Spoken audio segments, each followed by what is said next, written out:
ఆయన మృతి వార్త తెలియజేశారు. చాలా దిగ్భ్రాంతిని కలిగించింది, చాలా బాధ కలిగింది. ఎందుకంటే నేనేం కోరుకున్నానంటే ప్రమాణ స్వీకారం తర్వాత వచ్చి వారికి కలవాలని అనుకున్నాను. పాపం ఆయన ఎంత ఇబ్బంది పెట్టారు ప్రభుత్వాలు గత దశాబ్దన్నర కాలంలో. పాపం ఆయన ఎన్ని తట్టుకొని ప్రజలకి చైతన్యం చేసి ఆయన అండగా నిలబడ్డారు. ఒక మహోన్నతమైన వ్యక్తి.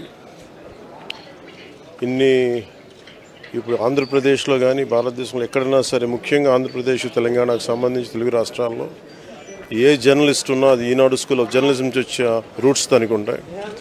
అలాంటి కొన్ని వేలాది మంది జర్నలిస్టులని తెలుగు రాష్ట్రాలకు అందించిన మహానుభావులు. అలాగే తెలుగు చిత్ర పరిశ్రమకు సంబంధించి కూడా ఈరోజు ఇంత ఇన్ఫ్రాస్ట్రక్చర్ ఇక్కడ డెవలప్ చేశారంటే అది హైదరాబాద్లో ఎంత అద్భుతంగా తెలుగు చిత్ర పరిశ్రమ ఉందంటే ఆయన కాంట్రిబ్యూషన్ చెప్పలేను. ఇలాంటి చేస్తున్న వ్యక్తిని ప్రభుత్వాలు గత 15 సంవత్సరాల్లో చాలా ఇబ్బంది పెట్టినాయి.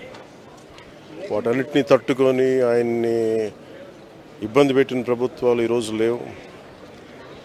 ఆ విజయం ఆయనకి తెలియజేయాలని అనుకున్నాం, చేసి లోపల దురదృష్టం ఇలా జరిగిపోయింది.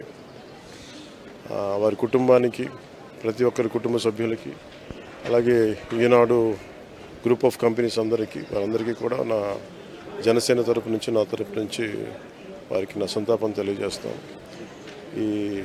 ఈ సమయంలో మీ అందరికీ ఆ భగవంతుడు వారి కుటుంబ సభ్యులకి అండగా ఉండాలని కోరుకుంటూ సెలవు తీసుకుంటాను.